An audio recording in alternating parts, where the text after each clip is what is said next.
I am worthy of being seen, but in order to be seen, I need to show myself. I am worthy of being heard, but in order to be heard, I need to speak myself. I am worthy of being felt, but in order to be felt, I need to reveal myself.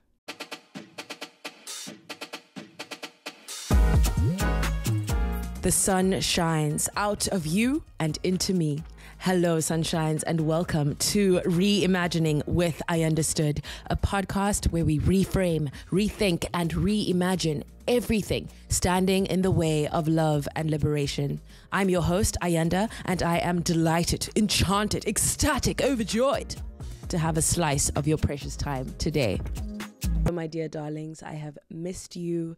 I am sending you all the love today and all the light and all the sunshine that the world has to offer, and saying that I know I've been gone for a long time from this medium, but I've been so excited to get back to you. 6 months later, I'm releasing myself from the shame of feeling like I started a creative project and I left it behind, because I know it's only productivity culture and grind culture and hustle culture underneath the umbrella of capitalism and the ideology of capitalism that makes me feel ashamed. I know that it's okay to let things evolve as they need to, like a harvest, you know?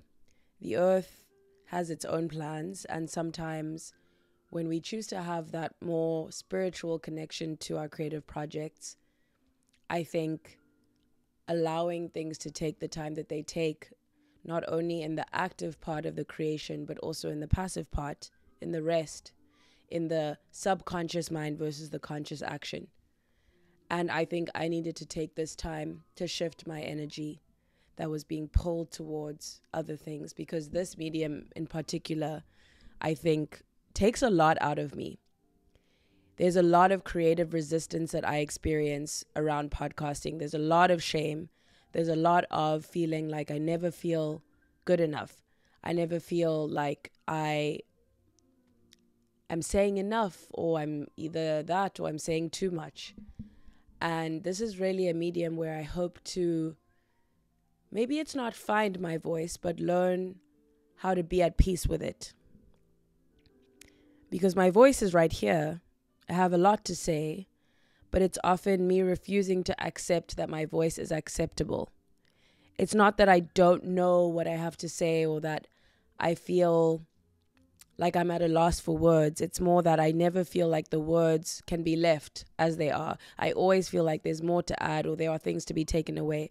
I always feel like I sound a way that I don't want to sound. And so that tells me that I'm scared of being seen. That there's this dual and this paradoxical relationship with attention and being attended to that I think many of us experience in different ways, which is that we want to be seen, but we also are terrified of being seen. And so we flirt and push and pull with each of these truths. When we're not seen enough, we crave being seen more. When we're seen too much and seen in a way that we don't wish to be seen, we retreat into the shadows, into the darkness. And part of me blooming or trying to continue to bloom is accepting that even the parts of myself that I feel like are meant to be in the dark deserve to also have the light shined upon them. So I really want to use this pain of fearing being seen and yet needing to be seen as the return, as what I choose to talk about today in today's podcast. To use a pain that I've experienced as something that can be generative, hopefully, for you. I often quote the Audre Lorde essay, The Transformation of Silence into Language and Action, because it means the world to me. It speaks to me on a spiritual level. Even the title on its own, The Transformation of Silence, which implies nothingness, which implies the absence of any sort of truth or meaning or seeing or being seen, into something generative, which is language. But also language is what connects us. Language is what allows you to feel connected to me. It allows me to feel connected to you, as is action. And language is a symbol. It's not purely of spoken language, but it's also of written words. It's also of things we do with our face and our bodies. There's the language and there's the action. That's why I think she had to have both. Recently, I've been thinking so much about how we have this inner world, and it's through language and it's through action that we match our inner world to the outer world. And I came to this way of seeing through an episode I listened to on the Highest Self podcast, and I'll play the excerpt from that episode and I'll link to it in the show notes. So our throat chakra, if you look at the chakra system, our throat is our ability to express our inner world to the outer world. So you have your own inner reality. Your inner reality is your emotions, it's your intuition, it's your perception, it's what you see the world as. And our life, our quality of life becomes greater when we're able to match our inner world with our outer world. However, most people have a hard time communicating what that inner world is. They have a hard time speaking their truth. They have a hard time expressing their emotions. They have a hard time putting their thoughts into words that could be understood by another person. So they have this inner reality that no one around them is aware of. And what happens is then you start to feel a separation, that I'm not being authentic to me. I don't have the relationships that I want. I don't have the career that I want. I don't have the friends that I want. I'm not being met. And you become resentful. Maybe you even gain shame around not feeling authentic in your life. And then that begins to putrefy. It adds, and you get more and more in that shame and that guilt and that sadness and that feeling unmet bucket. And then it becomes your life. And then you become more distant and more avoidant and more unable to express your truth, when really what you needed was to share it. I wrote a few words in my journal that I want to share with you this evening. It is the evening. And I want to, again, go deep into this feeling of who deserves to be heard. And when do we deserve to be heard? Which is, I think, always, whenever we're speaking from a place of our truth. And Cornel West always says, the condition of truth is that it allows suffering to speak. That whenever we are silencing suffering, whether it be our own or that of others, we are not being truthful. The condition of truth is that it allows suffering to speak. I think that is really beautiful. How often do we silence our suffering? And therefore, how often are we untruthful? And how often is suffering something that gets silenced in the rooms that we live in? And that frustration of feeling like the truth is not in this room because we are not naming, for example, the land that we are on, the indigenous land that we are on, or because we are not naming all the violence that the institution has enacted upon Black people, or we are not naming women scholars, or we are not naming, there's always so much suffering that goes unspoken, and therefore so much untruth, so much dishonesty, so much mendacity is the word that Cornel West likes to use, that prevails in our society and also in our intimate relationships, where we repress our truth and we don't let it be heard. And that's social conditioning. Angela Davis always says that we do the work of the state through our interior lives, through our emotional lives. Isn't that so profound? We do the work of the state through our interior lives, which means since the state wants to keep us silent, since the state wants to keep us policed, since the state wants to keep us in a state of enacting violence upon each other and upon ourselves, specifically anti-Black violence, anti-women violence, anti-queer violence, and so on, we see that the way we navigate our interior relationships with self and with others, and with the falsehood of that dichotomy, because we are who we are through others. That's the concept of Ubuntu, the philosophy of being through others, the philosophy of interrelated being, that necessarily we are only because of, only through, only via other people. That I can't tell you who I am. I can only narrate the people who have brought me into a specific kind of being. And I am the reaction. I am all the things that I've heard. I'm all the things that I've read. I'm all the experiences that I've had with others. This is from the book Everyday Ubuntu by Mungi Ngomane, who's a South African writer, and I'll link to it in the show notes. The concept of Ubuntu is found in almost all African Bantu languages. It shares its roots with the word Bantu, meaning people, and almost always denotes the importance of community and connection. The idea of Ubuntu is best represented in both Xhosa and Zulu by the proverb Umtu Gumtu Gabantu, meaning a person is a person through other persons. It is a proverb which exists in all the African languages of South Africa. The word Ubuntu, or closely related words, are found in many other African countries and cultures. In Rwanda and Burundi, it means human generosity. In parts of Kenya, Utu is a concept which means that every action should be for the benefit of the community. In Malawi, it's Umuntu, an idea that on your own you are no better than a wild animal, but two or more people make a community.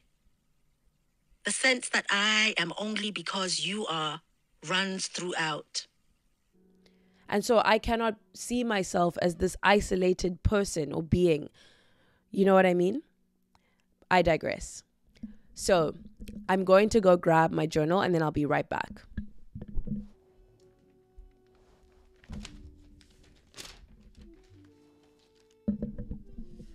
So first I want to speak about why I decided to journal about this first.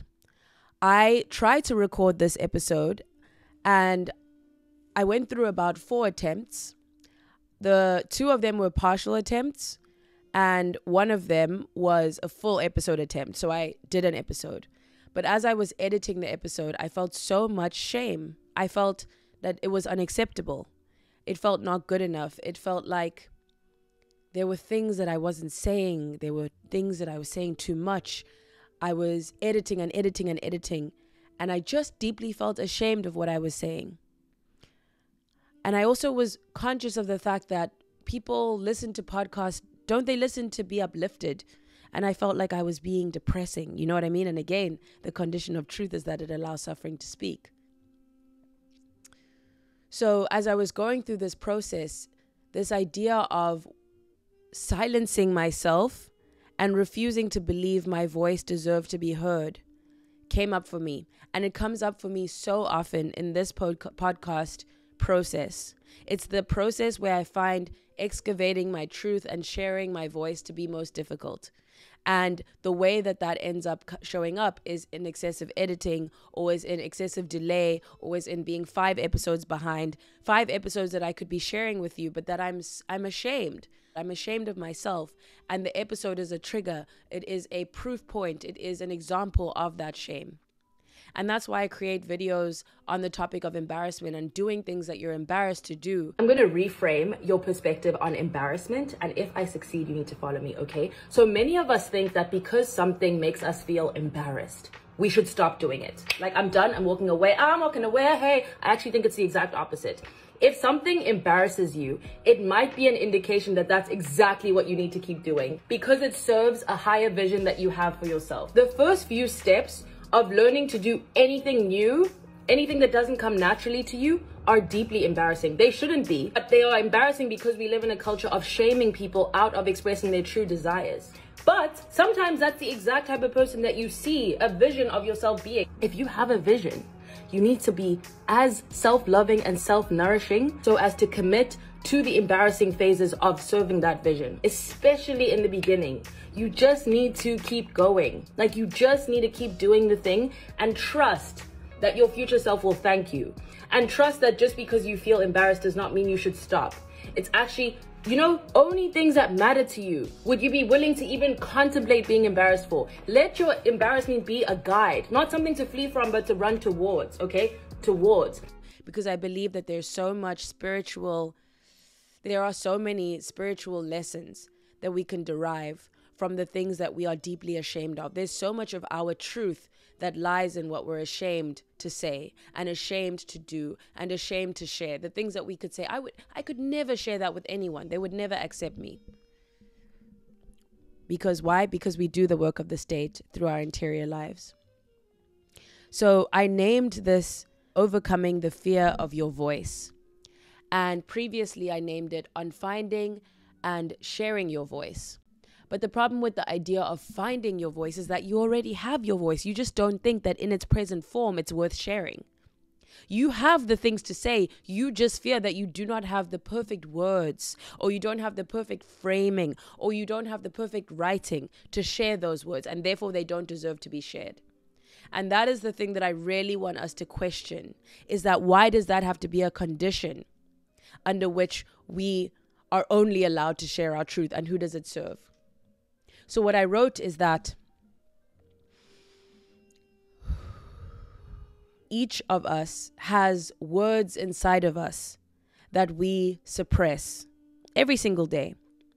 We have an inner world, which for many of us feels like the only place where we can be fully authentic, fully ourselves, fully in recognition of our shame, of our envy, of our guilt, of our fear, of our anxiety, of our loneliness, of our suffering, of our grief, and also of our joy, of our playfulness, of our pleasure.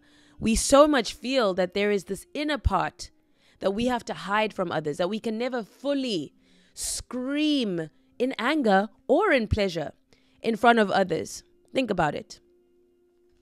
We convince ourselves that we are the only ones who will ever fully accept us. Think about the moment when you return home from being in the public, wherever you are, an event, a dinner, something with friends, that moment of relief. Finally, I can be in my comfortable clothes, my socks that I love, that I've had for 6 years, the t-shirt that's old and raggedy where I finally feel myself. I can remove my wig. I can remove the uncomfortable shoes. I can breathe again. I can wear clothes that are actually comfortable again. I can finally once more be myself. I can fart. I can sing. I can do whatever. And many people don't even have this private space. But there is that craving to be fully ourselves with no judgment. And we've been convinced the only safe place to do that is with ourselves. Especially introverts will relate to this. And this is not because of some sort of internal understanding of the world. It's because throughout our lives, we've been trained that we need to trade our authenticity for approval. And this is borrowing the words of Gabor Mate, okay? And I'll play those words for you. By simple definition, authentic comes from the word auto, which means the self. So authentic means being ourselves. Now we're born being ourselves. We can't help but to be born being ourselves. Unless we're severely hurt in uterus and not well, we're just born ourselves. And that means we're connected to our gut feelings, to our emotions. We're totally in the present. We're not thinking about the past. We're not considering or worried about the future. We're just there with ourselves, with our bellies and our hearts and our nervous systems and our guts and all the emotions. That's what it means to be authentic, to be present with ourselves, connected to our bodies and to our emotions, and not to be afraid to be ourselves. That's what it means to be authentic. Now, for many of us, authenticity shows up in the lack of it. And virtually everyone has had the experience of saying something to somebody or acting in a certain way or trying to look in a certain way. And there's something in you says, I'm not being myself. I'm not being authentic. But that part that notices it, that's your authentic self. So what I say to people about authenticity is it's an essential part of you. In fact, you can't help but be there because you were born with it, and you can never be without, you can never be shorn of it. You can never be robbed of it. But in order to belong and to fit in to your family and your society, you have to really surrender it and hide it and repress it and push it down and even lose contact with it. And there are many people in this society who are totally lost contact with it. And they do all kinds of things that makes them miserable and other people miserable, and they don't even realize it. They don't realize the source of it. So in terms of seeking authenticity, don't do that. Because the part of you that wants to find authenticity is already not authentic. The part of you that notices that you're not authentic, that's the authentic part. So notice when you're not being authentic. And then without being critical of yourself, oh, I wasn't being authentic, what terrible. Be curious. What was I afraid of? So you're going to find your authenticity by noticing where you're not authentic. Child is born, the child has two needs. The first need is for attachment. And attachment is contact, connection, love. Without that, the human child does not survive. Even an avian child doesn't survive. The baby bird has to have an attachment with the parents. The parents have to be attached to the baby. Otherwise, the infant simply does not survive. Mammalians even more so, and most so the human, because we're the least developed, the least mature, with the least developed brains, and the most dependent for the longest period of time of any creature. So our attachment needs are enormous, and they remain important throughout lifetime because we have to have attachments to form societies, social groups, without which we don't survive. So attachment is a huge need. We have to connect, belong, be loved by, and love. That's just a basic human need. But we have another need as well, which is for authenticity. The authenticity is the capacity to know what we feel, to be in touch with our bodies, and to be able to express who we are and manifest who we are in our activities and in our relationships. Now, why is that? Well, think of a human being in the evolutionary period who's not in touch with their body and their gut feelings. How long do they survive out there in the wild?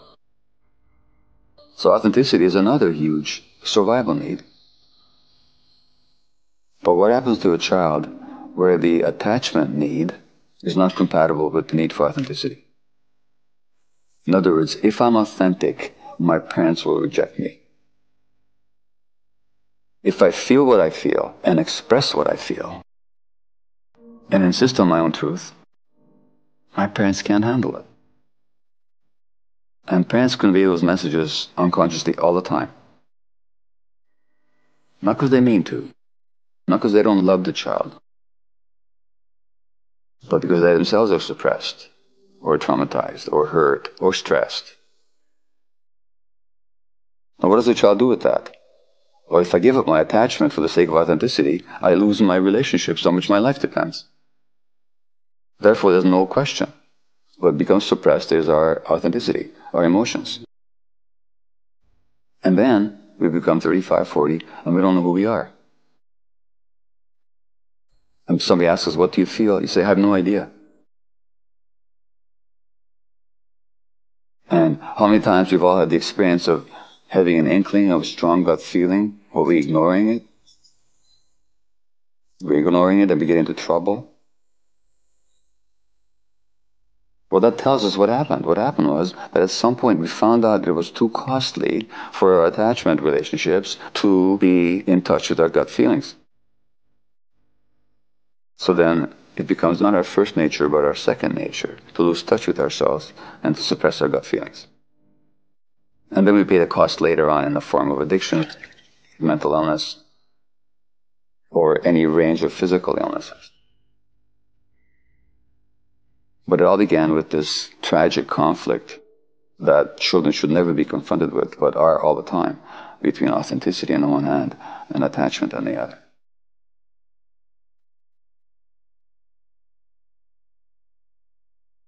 What I want to say next is let's use our sci-fi brains for a second and say that we are world builders. One of the things that we've been convinced of is that we cannot build the world. That is for the corporations, that's for the state, that's for the organizations, that's for someone else. We are not the world builders, that we are the world takers. But We do build the world. We build the world in our consciousness. And instead of adorning the world, the external world, with our precious consciousness, with our thoughts, with our feeling, with our arts, with our perspective, okay, with our truth, we are taught to repress our truth.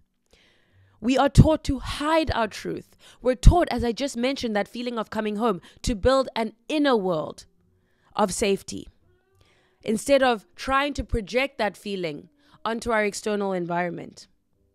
We're taught that because of all the shame and humiliation that will face us if we are truly ourselves, and the violence that has faced us, the trauma that has faced us, that we need to repress our voice and we need to build an inner world just for us where we can be safe. So, throughout our lives, we learn to silence ourselves in so many different ways. And I'm going to share a couple of ways that this manifests for me. Let's talk first about relationships. There's so many of my relationships that I've had where I have not physically been able to share my true experience of the relationship, to share the things that I felt made me inconvenient, to share my truth, to leave the relationship, to have the courage to speak into existence what I was experiencing in my inner world. So then I was in two relationships. I was relating to that person and I was relating to myself through that person. And the latter was much more honest, because that's where I would share the fullness of my experience of the relationship. And I feel that when dating, these were relationships with men. I always feel so alienated from the ability to actually speak my truth and to accept that I won't be shamed, or that I won't be hurt, or that I won't be ridiculed or minimized or laughed at or dismissed if I share my truth. It's like I can feel the words bubbling up. I can feel my heart racing, the embodied experience of having a truth that you are too terrified to share. And then what happens? Maybe I journal about it. Maybe I tell a friend. Often I don't even tell a friend if it's something that goes to the root of my experience. So, for example, when I was in a relationship with a man, in a polyamorous relationship, and he was dating other women, there was so much shame that I felt that I never shared the trueness of my feelings, because I knew all my friends would say, well, then just leave. So I silenced my truth, not only to him.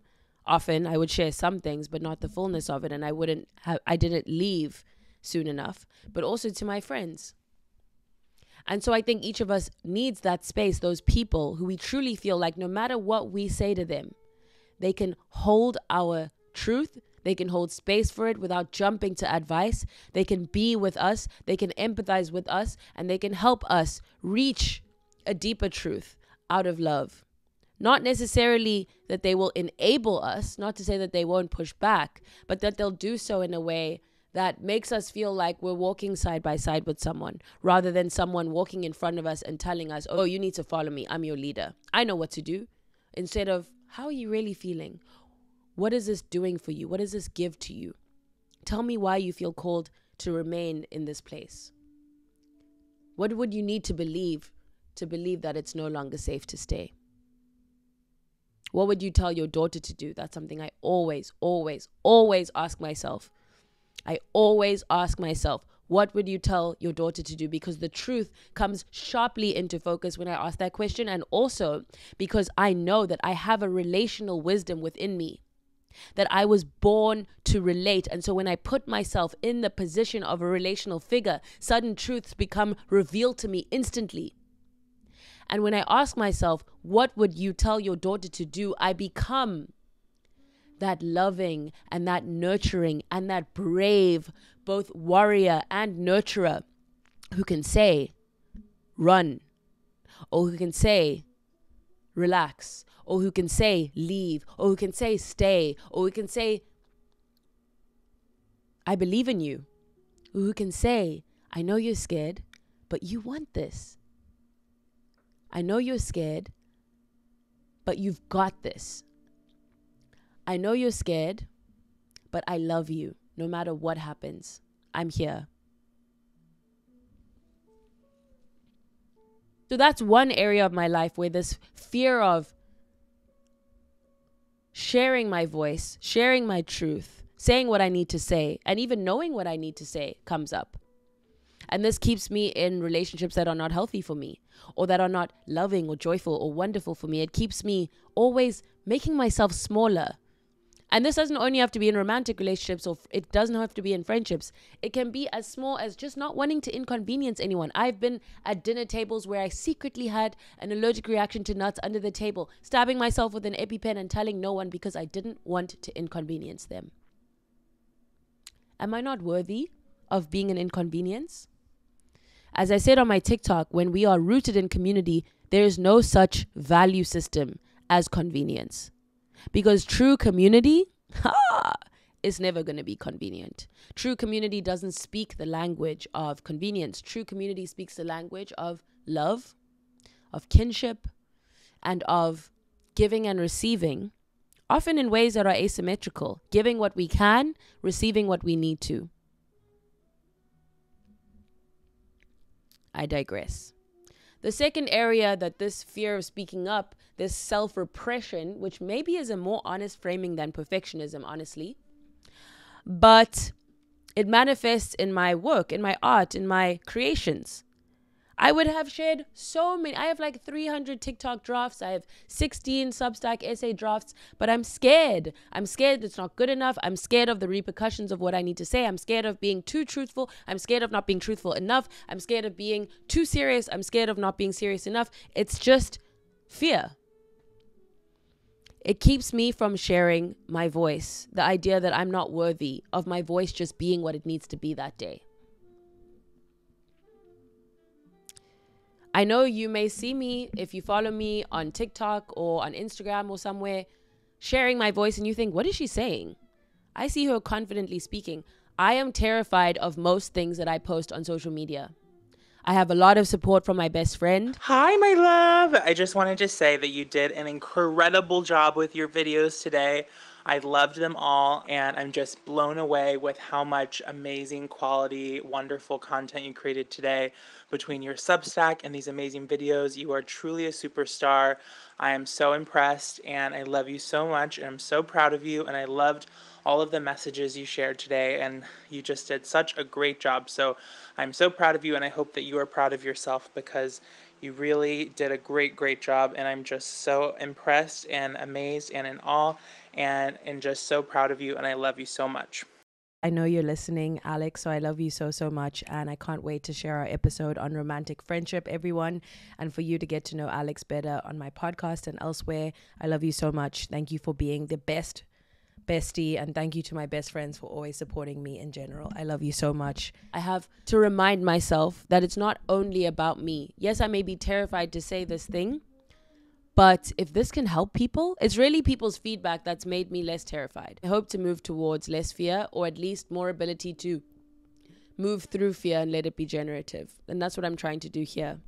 So I am terrified of my own voice. And I think I often even fear the power of it. I fear how powerful it can be. And that's the whole irony of it. It's that power.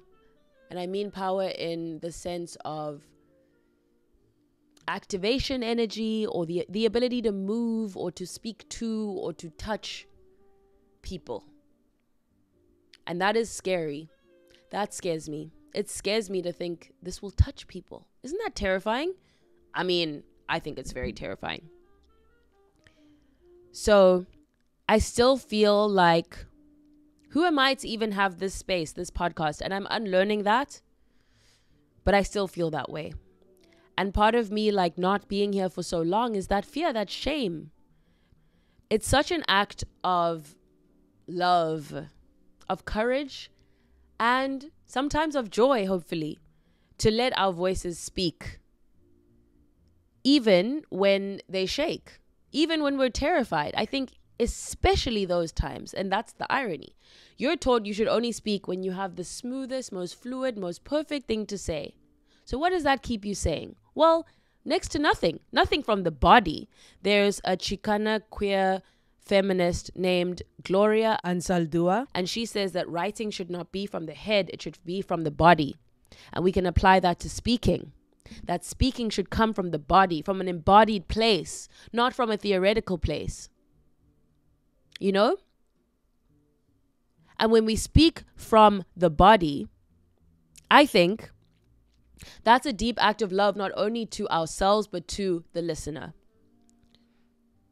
So, as I just mentioned, with what would I tell my daughter to do? When I'm terrified of using my voice, I imagine myself as a child. And I imagine there's this child and she has something she wants to say, but she's scared. She's scared that no one will listen. She's scared that too many people will listen. She's scared that she'll be laughed at.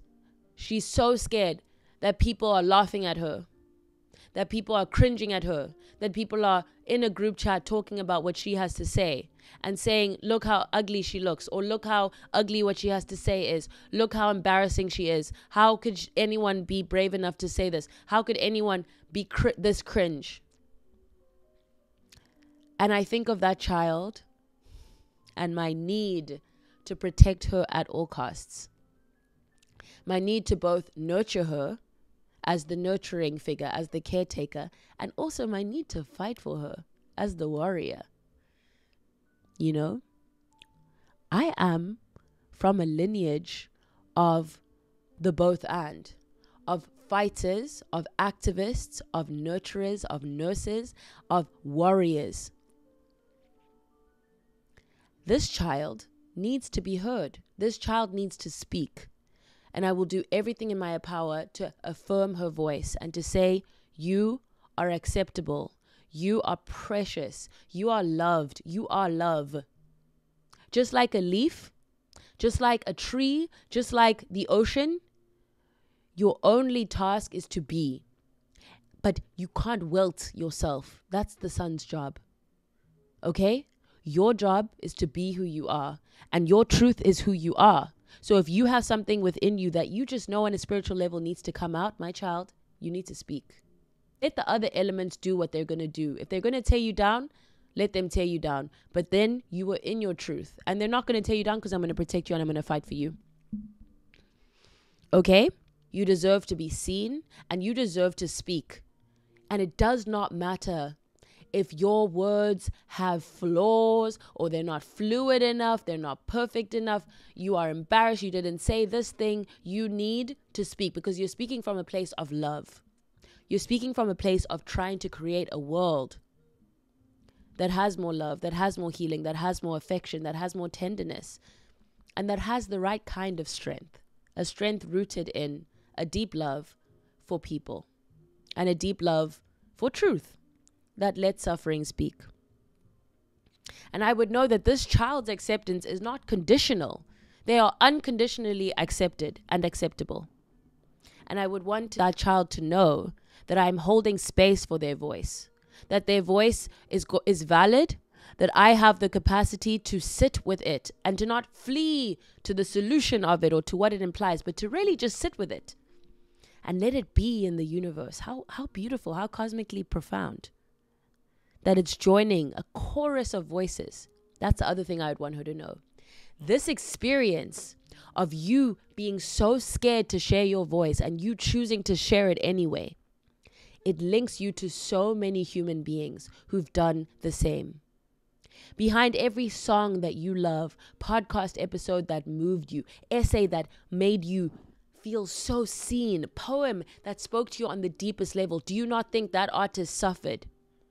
I'm not glorifying suffering. All I'm saying is in our world, to be in your truth and to share that truth, you are suffering. That is unfortunately the artist's way in this society. Not to say that all artists suffer, but that in that excavation of that deep truth that lets suffering speak, there is suffering. Because you are shamed as the artist, because you are ridiculed, because you are doing something brave. You are using your voice in ways you have all been conditioned not to. And even your closest friends will judge you. That is the truth. That is the truth I'm looking at unflinchingly. But it's not that they're purely judging you. They're also maybe admiring you or inspired by you. But the absence of judgment is a lie. It's not possible. And that's okay, because judgment won't kill me. Not sharing my truth, dying, and having not said what I needed to say, to the point of the Audre Lorde essay. What are the words you do not yet have? What do you need to say? What are the tyrannies you swallow day by day until you will sicken and die of them, still in silence? That exact sentiment, that your silence will not protect you, as she says. That either way, we're going to the grave, so we might as well say what we need to say before then. Okay? So that is the case. And we deserve... I lost my train of thought, and that's okay. And that's okay, because that's the truth. You know what I mean? Wow, this is powerful. Wow. So, this human experience of being scared to speak and speaking, I'm telling you, you have no clue how many people on earth this ties you to. When you see, I don't like the impact of the media and entertainment industry on our sense of how existence works, because we've been sold so many lies, but we haven't been taught how to not believe them. When you see an actress and you're like, wow, this is flawless, you have no idea the emotional journey that actress has been on in order to provide the seamless experience for you. And you have no idea the amount of editing that's gone into how that voice ended up being shared. So there's this illusion of the voice. There's this illusion of communication that exists and permeates our culture. Right? And so even the people who look least terrified, I'm telling you, so many of them are so terrified. So many top actors, performers don't even watch their own movies because they're so ashamed to see themselves on screen. That is a human experience. No one is protected from it. And so in you sharing your work, you're going to meet a whole community of voices that feel exactly as you feel. One of my best friends is an phenomenal, exceptional poet. Exceptional. Literally will make me stop in my tracks. And not just because I'm his best friend or one of his best friends, but because he is an exceptional poet who can go to the most painful of his emotional experiences and turn it into a piece of art. Who takes the experience of emotional trauma, of loving someone who does not have the capacity to be safe for you, of being constantly reminded and constantly brought back to some of the most painful moments of your life, some of the most traumatic moments of your life that you still don't fully understand. And he takes that moment and he turns it into a poem. And it's literally alchemy. It's literally an alchemizing process.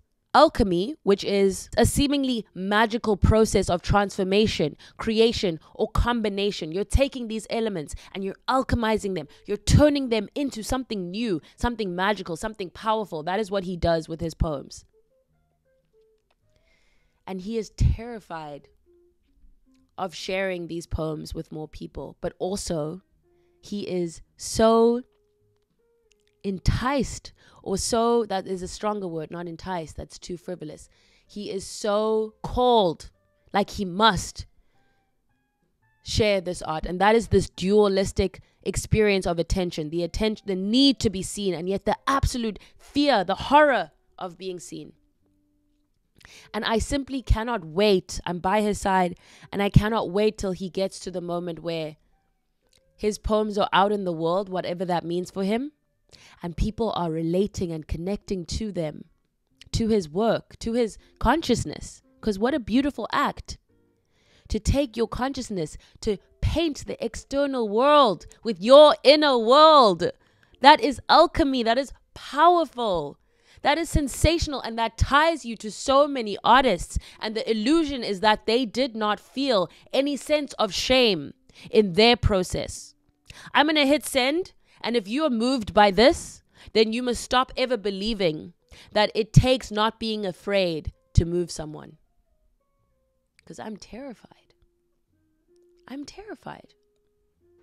And yet, I know it's only the powerful, it's only the spiritual, it's only the majestic that we feel scared to put into the world.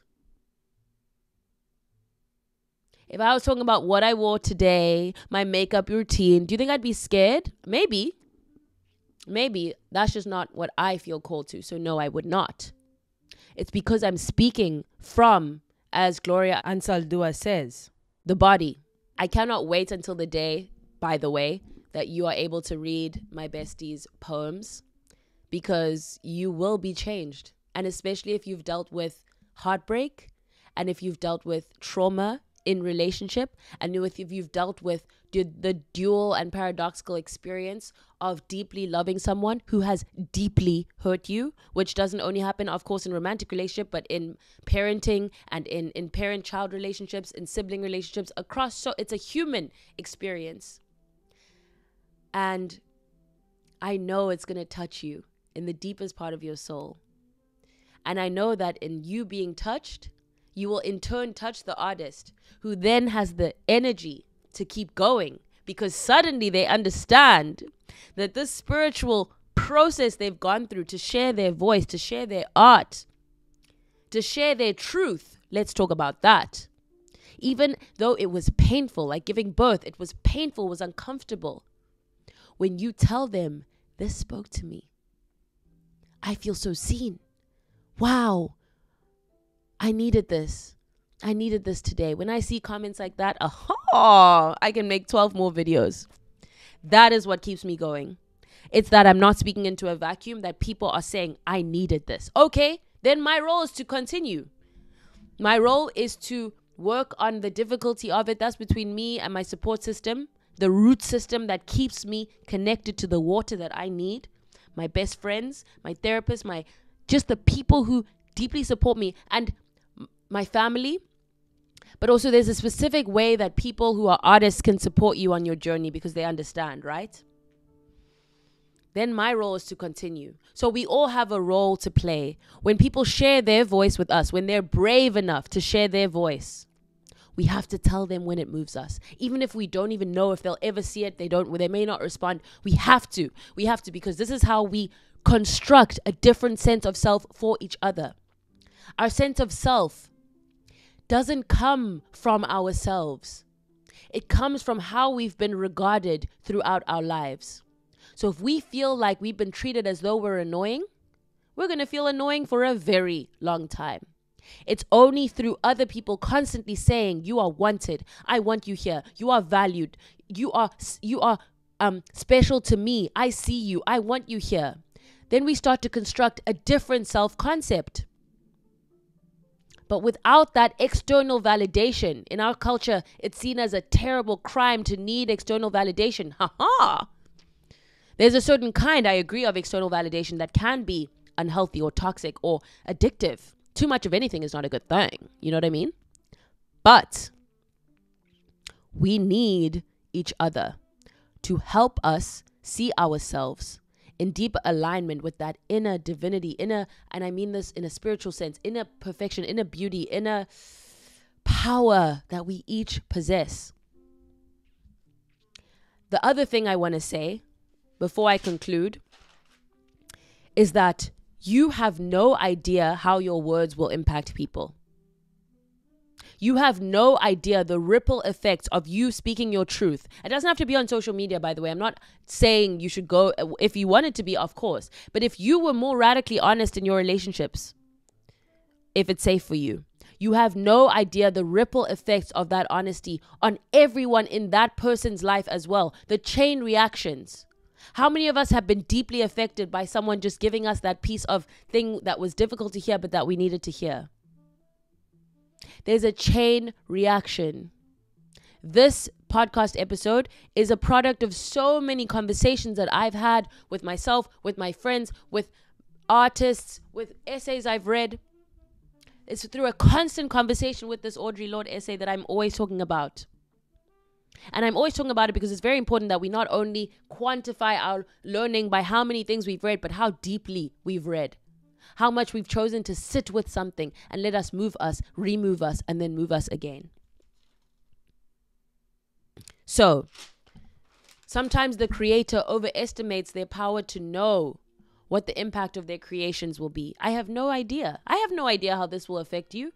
It would be hubris to assume that I could know. Your words matter, my darling. They matter.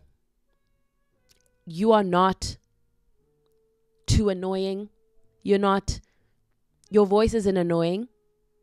One thing I'm learning to do when I have that instant reaction of not liking someone's voice is telling myself, it's not that I don't like their voice. I don't like what's been done to their voice. I don't like what I've been conditioned to see their voice as.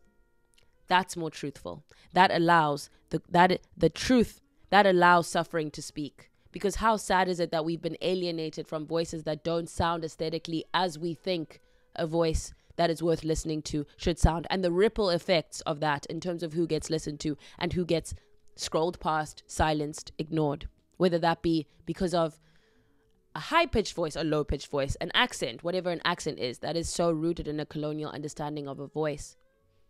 And of whose voice is neutral, because whiteness is always neutral. The other is always other. Okay? The value of your words cannot be measured, not in likes, not in views, not in achievement, but in the embodied experience, again, speak from the body, of you, the writer, the speaker, excavating the truth, giving birth to a truth, painting the external world with your inner consciousness. How beautiful, how precious, how phenomenal. Okay? And in you standing in your truth and letting it be generative for the reader, for the listener, you move something in them. You inspire them in ways you can't even understand, because it's not always direct. It's not always the case that someone writes about grief and so you feel that you can grieve. That is one case and it's very important. But it's also that sometimes you see someone speaking and you just think, oh, if they're speaking, I can also speak. Do I not have a voice? If they're writing, I can also write. Do I not have words? Standing in your truth, allowing your truth to be seen, means that you are building the world. Words between friends build worlds. If you say to your friend, hey, it makes me feel hurt when you ignore me. Hey, I wish we were closer. Hey, can we speak every 2 weeks and put it on our calendar because I don't think we'll speak that often otherwise. Hey, I miss you. I know it's been 6 years, but we're going to die maybe in 75, so we might as well reconnect now. Hey, wouldn't it be so great if you came over and we just lay and watched something and maybe cuddled or just cooked something? Hey, wouldn't it be cool if we hung out and weren't on our phones, since we're both addicted and we could use just being together and not being addicted to technology for a while? Hey, it really hurts my feelings when you're always more interested in posting about our time together than really being with me. You are building a world. And that world you're building with that person is going to have a ripple effect on how they treat other people. Adorn the world with your consciousness. And what is the result? Me, the reader, me, the listener, I get to be moved. I get to be seen. I get to feel heard. I get to feel less alone. Imagine you read something to someone and they feel less alone. What a gift. What a joy. That is such a privilege, to make someone feel less alone. Are you kidding me? In this lonely society, I made you feel less. Oh, that is so beautiful. That is so sexy. Oh my goodness. So you mean me being in my truth makes you feel like you get to be more in yours? What? It's that easy. And if it's difficult, surely that is the most worthy thing of our suffering. I'm not glorifying suffering. I'm saying it's purely a condition of existing from a Buddhist point of view. Your words can move. Your words can inspire. Your words can intrigue. Your words can delight. Your words can turn on. Your words can make someone feel like they are less alone. How profound is that? That is so special to me. Everything simply by you choosing to externalize your inner truth. Wow, this has been something. I just know that it has been. I know that I am onto something. I'm onto a different era of this experience. I'm going to end with a question by Audre Lorde that I ask often and I will ask again. And isn't that precious, because now her words get to live on through me. I get to be a vessel and I get to imprint them on your consciousness. I get to paint Audre Lorde's consciousness onto yours. Wow, what a gift. Incredible, sensational, and wonderful. And I'm ending with this. What are the words you do not yet have? What do you need to say? What do you need to say? What do you need to say? I love you. Goodbye. That's it, sunshines. Thank you so much for listening to Reimagining with AyandaStood. Please follow my work on Substack at ayandastood.substack.com and subscribe if you have the means, as well as on TikTok and Instagram at AyandaStood. I would absolutely love to hear from you if you have good things to say. I am a Cancer. Please be nice to me. I am sensitive, okay? Please leave a rating on the podcast if it is 5 stars. Again, I'm a Cancer, okay? I love you. Have a wonderful day. Nourish yourself and nourish each other.